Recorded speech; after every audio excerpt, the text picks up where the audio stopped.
Carp TV. We're at Winterley Pool, Winterley Crew, Cheshire. We're fishing the Specimen Lake. We're here for 48 hours. So let's see how we get on. We'll show you the rigs and tactics that we're going to use to catch some carp out of this pool.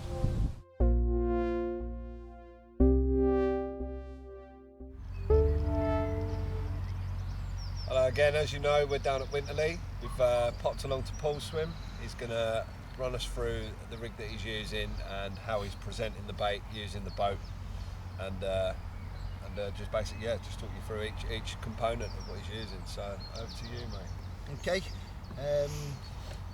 Fished Winterley many years ago, and obviously from prior experience on here, I knew that it was quite a silty lake. A lot of sort of like far margin snags, which pretty much hold the fish. So I've adopted my tactics for that. Hook link wise, I've upped it to a coated hook link, coated braid, which is in £20 on this occasion. I've used a Fang X in size 6 because obviously when you actually get the bite, you know, you want a hook that's going to not open out on you and, you know, have the strength qualities. So I've upped it to a 6. Fishing it snowman style, as I always do. So basically the hook's flat and the bait's off it, so you know the hook will pretty much sit in the silt and the bait will stay above it. Got a nice decent length to the hooking as well, yeah. Cool. Yeah, I've got a drop back here. That's a bream,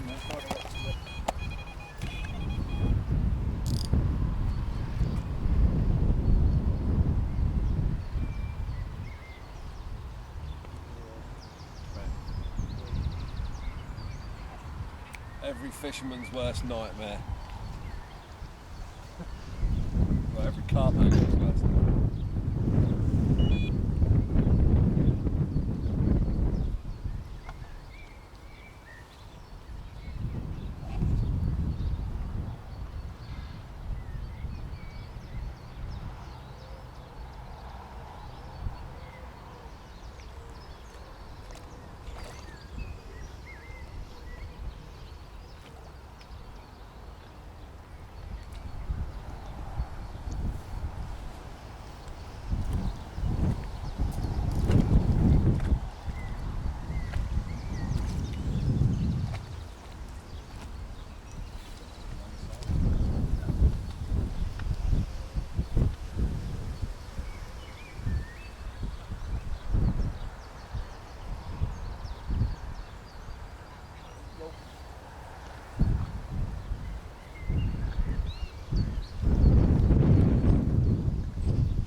That's a shame. I thought he was going to have a carp to show you there. Never mind, but if anything, it shows that the tactics are working, because if the fish are getting hooked, then it, you know, obviously shows that the rig's sitting correctly, and just basically backs up everything that you're now talking about. So yeah, we were just about to mention about the length of the actual rig itself and why Paul's gone for a certain length.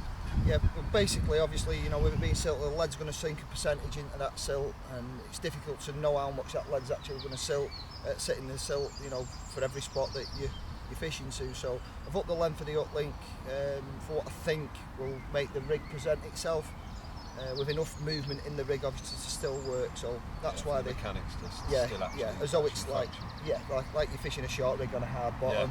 You know, you want that length. And we've got the beauty of, actually, we went out yesterday on the boat to have a little feel around and stuff, so we know that the silt out underneath these snags is actually quite a good depth to it. So yeah.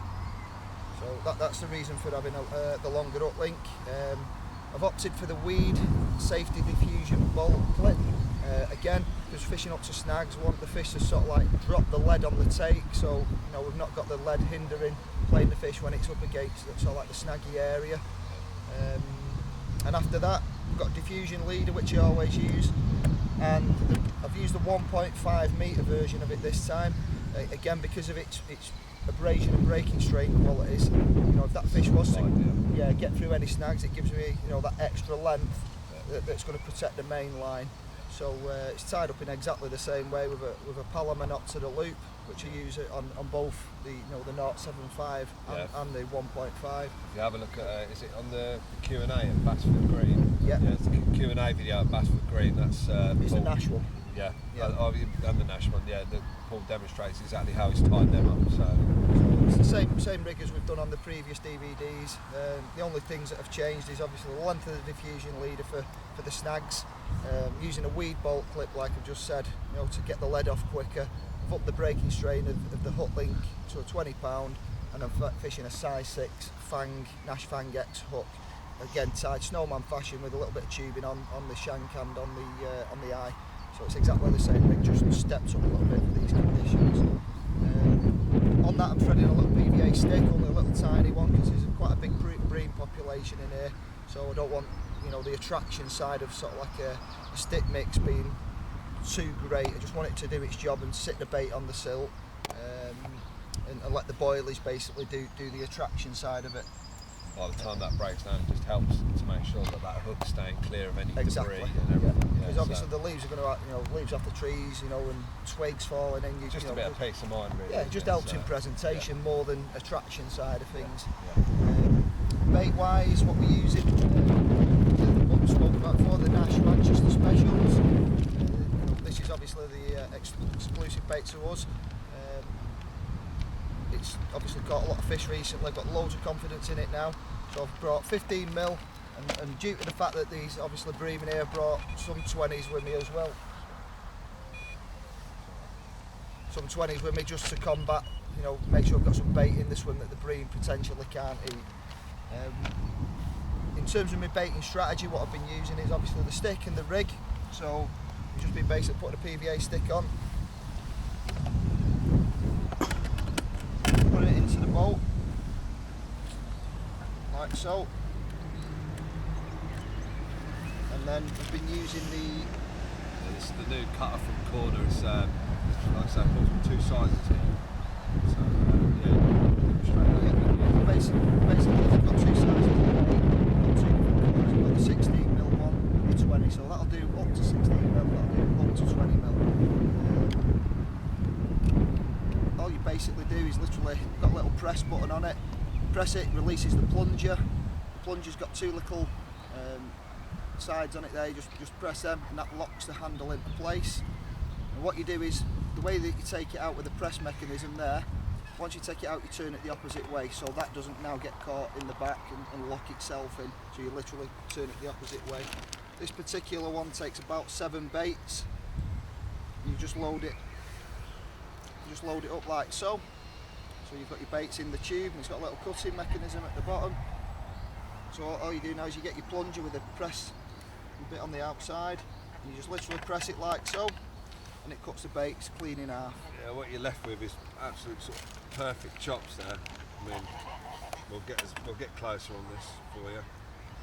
But yeah, as you can see, they're beautifully cut and just yeah, I mean, mixed in with the others. It's a real nice variety of sizes, yeah, weights. of course. I mean, the reason that I'm using it as chops is for quite a few reasons. One, so they flutter down, and they don't go down as quickly. Yeah, that's one. The attraction qualities of them, because obviously with the baits broken in half, it's exposing the inner core that's allowing it to leak a lot. And the other one is it's mixing the sizes of baits up. So what I've been doing is obviously putting a couple of them in, chopped up, in the 16.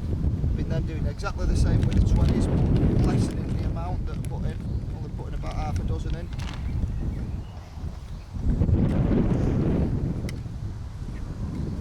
What I've been doing is just chopping them and putting them one at a time, different intervals, so it spreads them out. Spreading it through the hop. Yeah, exactly. Rather than just sort of like clumping them all up. It all up. Again, the traction side of it, and then you've got the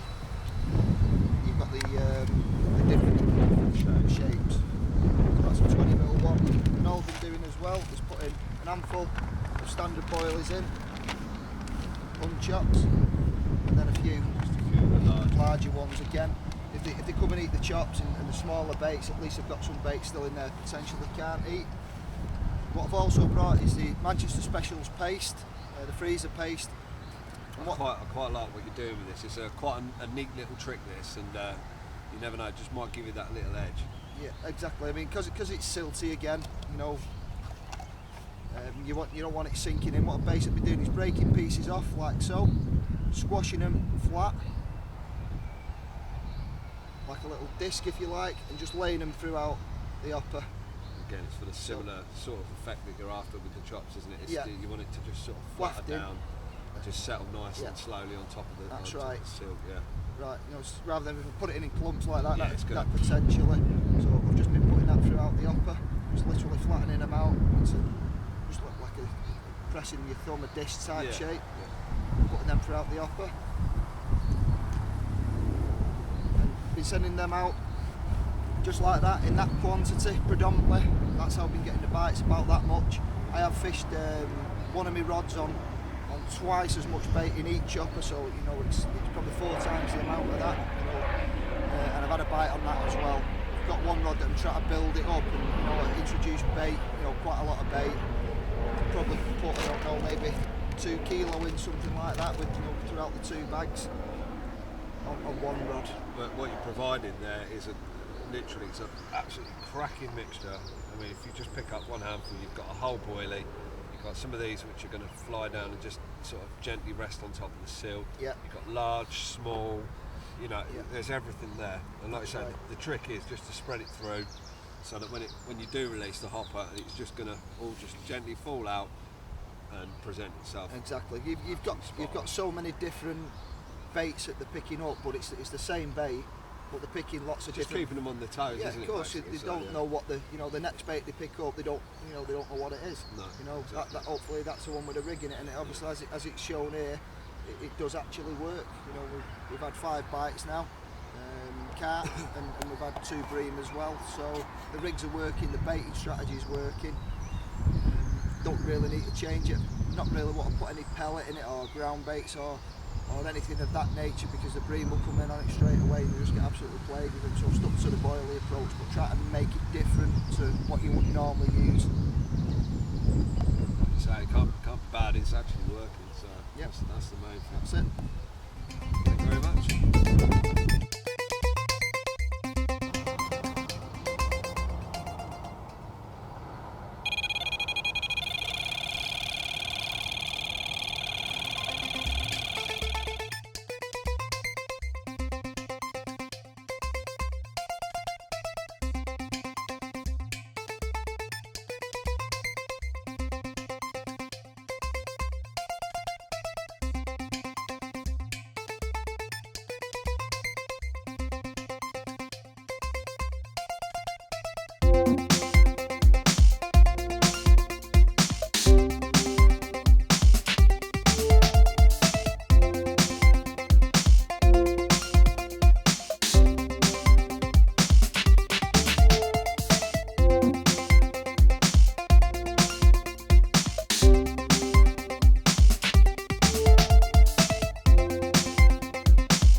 Okay, we've just had a fish now from over the snags. I'm going to show you a little bit of kit now that we use for fish care, in terms of your Medicarp, your waist sling, retention sling, and the carp cradle that we use. Show you how to use a retainer sling in terms of retaining the fish, ready to get your photography and your weighing gear ready. Okay, we've got the fish out of the landing net now. We've got him in a Nashi carp cradle with the flotation waist sling, the new one. First thing to do is just treat any hook holds with the Nash Medicarp, the ultra version of it, which will just literally go into the place where the hook hold has been.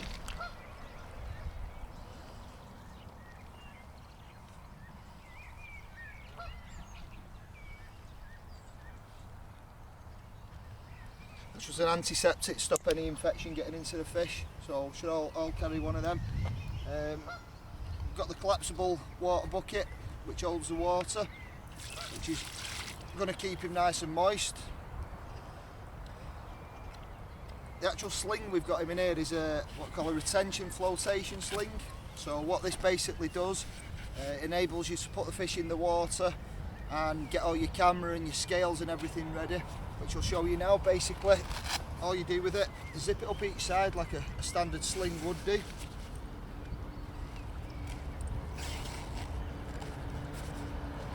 And at the top you've got two Velcro pouches, strips even, which go together like so. You notice a bit in the middle there that's missing, and what that does basically enables you to undo it. It's got like a flexible inner. In the pouch at the back it's kept this cord, and at the other end you've got a screw thread that goes into a bank stick. So basically you screw that into your bank stick and it's ready to go. Obviously you can weigh your fish first, get the weight of it, and then once you're ready to get your camera gear ready and what have you, get all set up, the fish will literally just float in the sling like so, and then make sure that it's nice and tight in the screw thread and that it's got a very good purchase into the ground, so that fish now cannot go anywhere.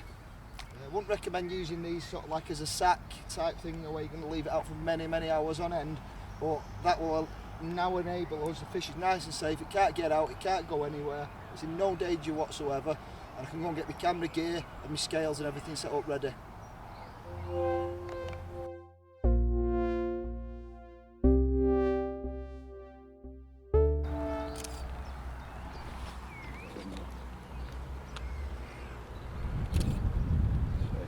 Okay, so there we have it, £13 Winterley pool mirror.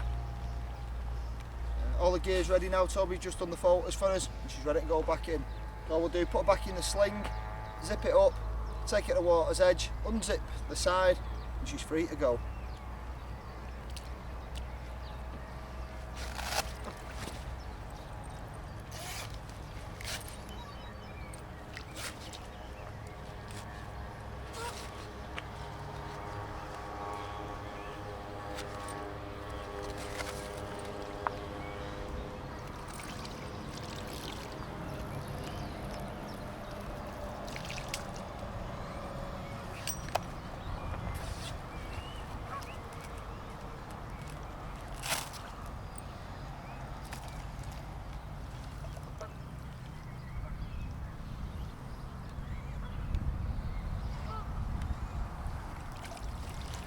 So there we have it, flotation weigh sling, really good product.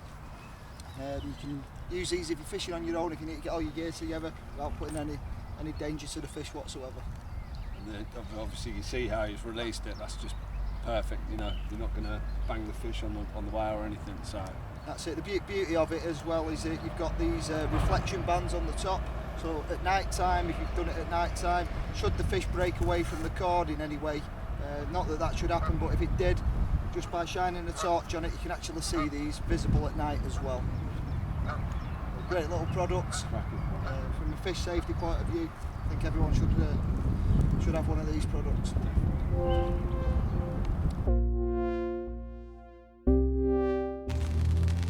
Okay, I'm going to show you a little bit bait tip now, what I do with my boilies, which I believe increases some of the catch rates that I have personally. It certainly aids in sort of like attraction qualities, and basically what it is, using the Manchester Specials from Nash, got the food dip and the boilie dips here, and what I basically do is I coat my baits in these separately, and what they do is the boilie dip is actually an oil based product and the food dip is obviously a food based product. They both react different ways in the water. The oil based one, when the baits are actually in the water, start releasing the attractors out of it, because it's oil based. What you basically get is almost a slick coming off the baits. So any fish that are cruising in sort of like deeper water that are in the upper layers, you're sending a food signal up through them upper layers to the fish. Once they smell that food signal, they go down and try and investigate where it's actually coming from. The food bait almost creates like a carpet along the bottom. It won't rise to the surface, it'll stay on the bottom, so you're getting a two-part out of these two products, one that's going to send a signal upwards and one that's going to create a carpet. I'll show you exactly how I prepare them, what I do with them and what they look like after you've actually soaked the bait. So, got a couple of heavy duty bags here. The basis of it really is to put the baits in them. These are unfrozen. Put an equal amount in each bag, so you've got the same size.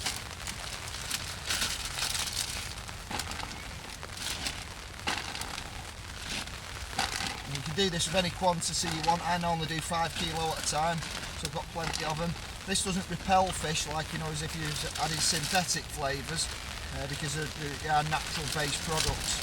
So I've got about equal amounts in each bag now.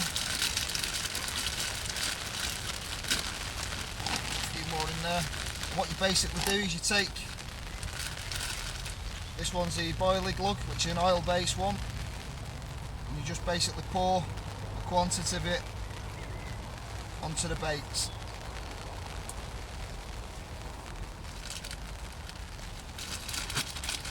And basically what I do is blow some air in them, spin the bag like so, and just shake them so all the baits become covered. Do exactly the same with the food bait.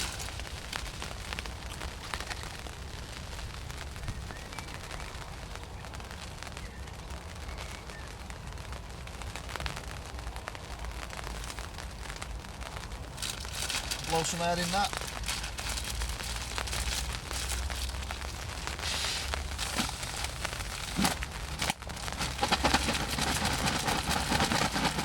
Sure they're covered as well. So as you can see, one's quite dark and one's very, very oily.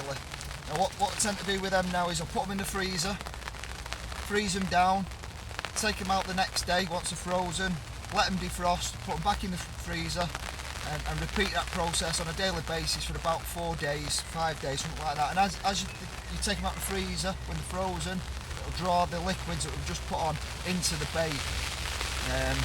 What happens then is, obviously, when you put them out in the water, I put these out in an even quantity. Once they're actually soaked in, you can pretty much mix them together and take them in one bag like you would do your standard baits. Because they're the same size, you put them out in your throwing stick, catapult, etc, etc.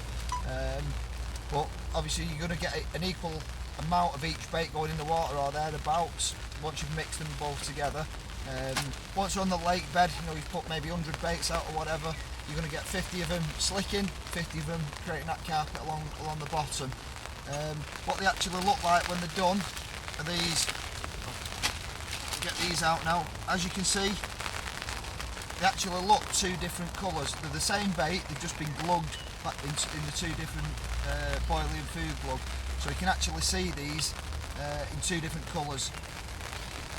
It takes quite a while for these colorations to come out of them, and they look like the original bait did. So, you know, you've got a bit of a difference in colour as well on the lake bed when they're initially put in. Something I've used for quite a while now, and I'm pretty much say it's increased my catch rate by doing it, especially on deeper waters, you know, where the fish aren't on the bottom all the time and they're actually in the upper layers, you know, obviously cruising about as they do, and that smell's constantly going up to them. You can get these sort of like boilie glugs and food glugs in pretty much all the Nash range. They do, you know, every flavour, so you don't have to use this particular one. You can get them in monster squid, scopet squid, you can get them in the scopet squid red, amber strawberry, tutti, you know, pineapple. It just goes on and on. They do them in everything. So whichever Nash bait you use, you can get a boilie dip and a food dip to match it, and do exactly the same as what we've done there. It's definitely an edge, in my opinion. You know, for catching more fish. In terms of baits for the actual rig, I don't glug my baits anymore. I just use them straight out the bags like these. Tend to favour the food one more than the boilie one as a general rule. You know, when I've put freebies out, I tend to want to put a food one on. They go quite sticky, the food ones. I just like the feel of them, the smell of them and the look of them, and that attraction stays around the up bait rather than slicking off. So I do tend to you know, err the side of caution and stick with a food one for pretty much all my fishing. But that's my tip for glugging your baits.